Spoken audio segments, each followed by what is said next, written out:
Alors, je refais une vidéo de promenade avec Azir, puisque l'autre, il fallait se tordre le cou pour la voir.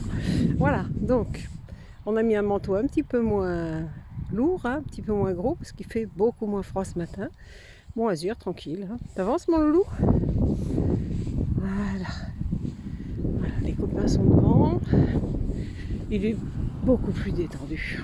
Voilà, il est tranquille. Il va au rythme de sa longe. Voilà.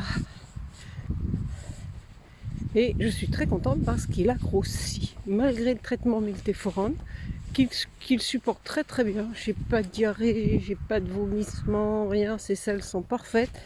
Ben, il est arrivé, il faisait 18 kg et on l'a pesé hier soir. Il était à 20 kg. C'est-à-dire qu'il a pris 2,5 kg, si je ne me trompe pas. Ce qui est très bien, ça se voit parce que, bon là on voit pas, il a le manteau, mais on voit plus les côtes pratiquement, et puis ça commence à se remplir au niveau des iliaques. Voilà. Oui, tranquille, on balade.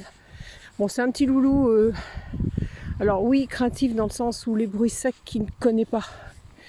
Mais pas plus que ça. En extérieur, je vois il y a quelques jours là, sur la route là, on discutait avec le cantonnier et qu'avait le tracteur en route, et on est arrivé, il avait la broyeuse pour les branches.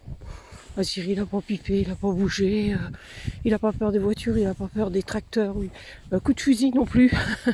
on a les chasseurs, et la semaine dernière ils ont tiré à 500 mètres de nous. C'était donc très puissant dans la forêt. Il n'a pas bougé une oreille. Il s'en fout complètement. Par contre, il était très intéressé. Il était très observateur et intéressé par le chevreuil qu'ils avaient tué, qu'on voyait à 200 mètres là, au sol. Et là, moi, je l'avais pas vu, mais lui, il l'avait bien vu. Donc, il était très intéressé par ce que faisaient les chasseurs. Mais bon, pas en état de surexcitation. Bon.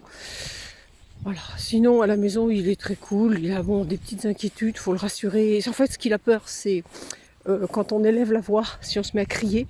Alors là, ça le met en panique. Je pense qu'il s'est pris pas mal de coups dans la tête et on lui a beaucoup hurlé dessus.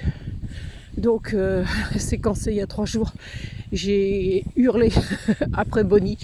J'ai poussé un gros coup de gueule après Bonnie parce que justement, elle voulait lui sauter sur sa gamelle le temps que je dépose les gamelles de tout le monde, et ce que je ne voulais pas parce qu'il y avait ses médocs à lui dessus. Et là, c'était la panique. Il est allé se réfugier dans la chambre. Il a sauté sur le lit. Il était serré contre mon mari. Mon mari me dit, mais il en faisait trembler le lit tellement il tremblait de trouille. Bon, après, je suis allée le voir, je l'ai rassuré, il est revenu. Voilà, c'est des choses comme ça qui lui font peur. C'est plus les cris d'humains et tout. Mais sinon, ça va. J'ai eu Diane, ma petite fille, pendant 2 jours, et franchement, ça s'est super bien passé. Il n'a pas arrêté de la coller, vous allez le voir, très intéressé par les crêpes. Puis même sans crêpes, dès qu'elle se posait, il venait chercher des caresses. En fait, il est très demandeur de câlins et de tout ça. Voilà. Bon, et nous on commence à grimper, on poursuit la balade. Voilà le petit loulou. Azir, tu dis bonjour à tout le monde? Coucou mon titi, ça va mon petit bonhomme? Voilà, Azir, gamin. Ouais, t'es beau. Voilà.